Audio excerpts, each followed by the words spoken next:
pai com direito queria se beneficiar de matar minha mãe.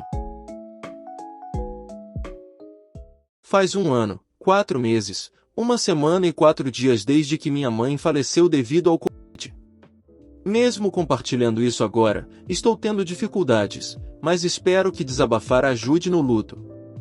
Quando ela testou positivo pela primeira vez enquanto trabalhava no VA Northern California Healthcare System em Oakland, eu disse a meu pai para levar minha mãe para ser vista por um médico e obter sua ajuda. Ela faleceu 8 dias depois. Ela nunca nos disse o quão ruim era, só para a gente ficar longe para não pegar Covid dela. Meu pai é um veterano da Marinha, com problemas médicos e mentais, e é um apoiador de Trump que bebia literalmente. Ele ameaçou se divorciar dela se ela fosse vacinada com a marca da besta e disse inflexivelmente a seus filhos que todos morreriam por causa da vacina. Durante seus últimos dias, ela procurou os irmãos de meu pai para implorar por ajuda para convencê-lo a levá-la ao hospital ou para que eles a levassem. Na manhã antes de ela falecer, sua irmã conseguiu convencê-lo a levá-la. Ela perdeu a consciência quando chegou e foi imediatamente internada na UTI. Ela faleceu algumas horas depois, em 9 de outubro de 2021 às 12h28. Entrei em contato com a funerária para fazer os preparativos, dei meu apartamento para minha irmã mais nova e voltei para cuidar de meu pai. Em seguida, organizei e coordenei um funeral na América e em seu país de origem simultaneamente, para que sua família, que não pôde vir para a América, ainda pudesse comparecer. Minhas tias mereciam ver a irmã enterrada. Isso era inegociável. Os amigos da minha mãe começaram um GoFundMe, que financiou sua celebração da vida tanto na América quanto em seu país natal. Meu pai tem muitos problemas de saúde e mentais. Minha mãe era sua principal cuidadora. Quando me mudei, cuidei dele fisicamente, mentalmente e financeiramente. Certifiquei-me de que ele tomasse seus remédios, não se matasse com as de minha mãe que ele a fez comprar porque não podia se qualificar para comprar as suas próprias e pagasse todas as contas de nossa família, comida, gasolina, hipoteca, carro, notas, eletricidade, água, contas de celular, para citar alguns. Também financiei as despesas de moradia e escola de nossas irmãs mais novas enquanto ela terminava a escola de enfermagem. Tudo enquanto estou tentando manter minhas próprias contas e casa. Durante esse tempo, meu pai se sentiu mais no direito do que já se sentia. Ele queria me dizer o que fazer, mas admite que não sabe o que está fazendo quando faço exatamente o que ele diz para mostrar que não vai funcionar ou não funciona assim. Ele também queria que eu pagasse tudo sozinho, enquanto ele tinha mais de $5.000 em renda todos os meses, além do que meus pais tinham em economias, o que era substancial. Essa foi a gota d'água. Além de querer que eu faça o que me dizem, mas querendo que eu cuide de tudo que ele não pode fazer em sua dor, ele continuou pressionando a questão de cortar minha irmã mais nova. Ele insistiu que ela é adulta e deveria ser capaz de cuidar de si mesma se tivesse tomado decisões melhores. Isso vindo do mesmo adulto que não é capaz de cuidar de si mesmo devido ao abuso prolongado de álcool. Tentei repetidamente explicar que nossa mãe foi generosa o suficiente para apoiar meu irmão e eu, e que não estaríamos onde estamos na vida sem o apoio dela. Como minha irmã é muito mais nova do que nós, ela não teve a oportunidade de receber o mesmo apoio que nós recebemos e merecemos. Ela não estava trabalhando na época e faltavam apenas alguns meses para a escola de enfermagem antes de se formar. Tenho muito orgulho dela. A próxima gota d'água foi quando eu pedi para fazer a transição de pagar todas as suas contas, para usar sua própria renda para pagar suas próprias contas, em vez de apenas acumular o máximo que podia. Foi quando a merda desceu rápido. Ele argumentou que eu teria dinheiro se não sustentasse minha irmã, argumentei que ele tem seu próprio dinheiro para usar que ele não está usando atualmente enquanto eu pago tudo. Ele disse que me pagaria de volta se eu desse a ele uma lista detalhada das contas que paguei, da qual dei a ele uma cópia várias vezes, mas nunca vi um centavo. Não que eu estivesse esperando alguma coisa. Eu só queria dar a ele o que ele pediu para que ele não pudesse dizer que não. Disse-lhe que não podia continuar a sustentá-lo e que precisava de ajuda para pagar as contas. Ele perguntou sobre a doação do GoFundMe e me disse para usar isso para continuar pagando por tudo. Tentei explicar a ele quanto foi doado e quanto foi gasto com as despesas do funeral. Ele explodiu. Estávamos no topo da escada quando ele começou a gritar a centímetros da minha cara que as doações eram para ele e que eu não tinha o direito de usá-las. Em sua raiva, quase me bateu como costumava fazer com frequência quando eu era uma criança. Ele esqueceu que eu era um adulto agora e que ele não é tão forte quanto costumava ser. Antes de eu jogá-lo da sacada, meu agora marido interveio para lembrar meu pai que não havia nenhuma maneira no inferno de ele sentar e vê-lo me bater ou bater como ele queria. Nos mudamos dias depois. Nesse mesmo mês, ele informou ao banco que minha mãe faleceu e eles fecharam as contas dela. Ele então ligou para a polícia para relatar que eu limpei as contas dela antes de fechá-las e roubei milhares de dólares. Após uma longa investigação da polícia, eles fizeram o banco explicar a ele que as contas foram fechadas por ele quando ele relatou que ela havia falecido e que eles enviaram um cheque para ele no valor do que havia em todas as contas. Ele então relatou meu carro que estava em seu nome, como roubado. Após mais uma longa investigação, a polícia concluiu com vídeo e depoimentos da concessionária, que o carro não foi roubado e que ele comprou o carro com a intenção de me fazer dirigir. Pouco tempo depois, sofri um acidente de carro, não relacionado, que acabou com o carro. Ele recebeu um cheque da seguradora porque estava em seu nome. Desde então, comprei meu próprio carro sem a ajuda dele. Quando nenhum de seus relatórios policiais deu certo, ele recorreu a ligar para o meu trabalho para me demitir. Ele disse a eles que eu estava usando drogas. Trabalhei com alunos do SPED e fui rotineiramente testado para drogas.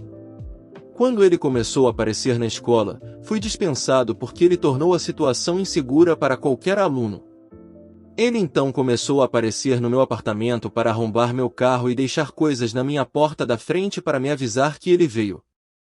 Ele tentou arrombar uma vez, mas meus cães o impediram de entrar intacto.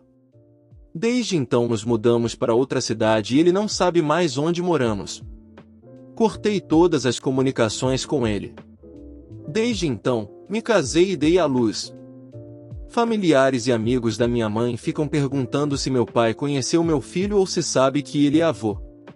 Minha mãe não deveria ter permitido um alcoólatra perto de seus filhos. Eu não vou permitir que ele fique perto do meu.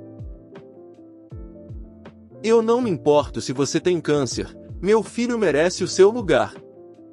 Este encontro aconteceu há cerca de 7 meses.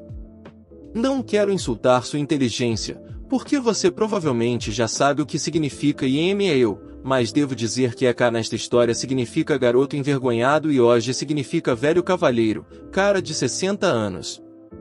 O garoto foi muito educado e arrependido, então essa história não é sobre ele. Um pouco de história.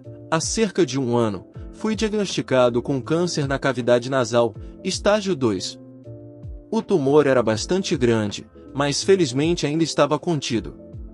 Para removê-lo, primeiro tive que passar por quimioterapia agressiva para torná-lo menor. Graças à quimioterapia, tive alopecia severa, queda de cabelo, que fez cair a maior parte do meu cabelo e até sobrancelhas e cílios. Em algum momento tive que ficar careca, mas usei peruca, porque não queria parecer um skinhead. Tenho 1,80 metros e sou bem musculoso, então achei que as pessoas iriam presumir. Então, uma vez, depois de uma longa sessão de quimioterapia no hospital, peguei o ônibus para casa. Há apenas um ônibus que vai do hospital para onde eu moro, então peguei aquele só para ver que estava absolutamente lotado. Eu me senti uma merda graças à quimioterapia, então pedi a um cara de meia idade para me deixar sentar. Ele foi muito compreensivo e me cedeu sua vaga sem reclamar. 2 paradas depois, entra M, que era gorda, e um garoto de 12 anos. Ela levou cerca de 5 segundos para ver que o ônibus estava lotado, começar a procurar um assento livre, me localizar e começar a vir em minha direção, ou, no caso dela, tentar caber no corredor entre os assentos enquanto empurrava os outros para o lado. Quando eu a vi, eu sabia que estava ferrado. Ela então ficou ao meu lado e decidiu falar comigo. Esta é a conversa que se seguiu. Ei, Você poderia deixar meu filho sentar? Eu. Você quer dizer eu? EM. Quem mais? Eu. Ah, desculpe, mas estou vindo do hospital EM. Me interrompendo. Nós também. Meu filho acabou de quebrar a perna dele e estamos vindo direto do pronto-socorro. O filho dela estava parado ao lado dela, sem nenhum apoio, claramente envergonhado. Ele está ao seu lado completamente bem. EM. Olha aqui, menino, tenho 21 anos, meu filho merece sentar. Olha senhora, me desculpe, mas acabei de voltar de uma sessão de quimioterapia no hospital e preciso sentar e descansar. Aí movi um pouco minha peruca para ela ver minha careca. EM então começou a gritar na minha cara. EM, pare de dar desculpas e saia da xingamento. Nesse ponto, fiquei perplexo. Eu não sabia o que dizer. O garoto tentava fazer a mãe parar e tínhamos a atenção de todo o ônibus. Ela então me agarrou e tentou me arrancar do meu assento. Segurei firme e felizmente não caí. Agora, entra OG, meu salvador. OG, você vai calar a boca, sua vaca idiota? EM, com quem você pensa que está falando? OG, com voz fria, pare de agredir outros passageiros ou serei forçado a intervir. Além disso, todo idiota pode ver que o cara tem câncer. EM, não, ele é apenas um xingamento. OG, ele não tem sobrancelhas, sua idiota. Parece que .M realmente ofendeu, porque ela se virou na hora e deu um soco na cara de OG. Fiquei chocado e incrédulo, todo o ônibus estavam pasmos e o garoto provavelmente desejou nunca ter nascido. OG então disse algo inacreditável e um momento de karma doce se seguiu. OG, ok, é isso. Assediar passageiros do ônibus, agredir fisicamente um passageiro e agora agredir um policial. Você está em apuros, senhora. OG então puxou um distintivo e disse a ela para ficar onde estava. Então ele pegou o telefone, ligou para alguém e disse que ela estava sendo presa. Eu não podia acreditar, OG era um policial. Nesse ponto, EM estava branca como uma parede.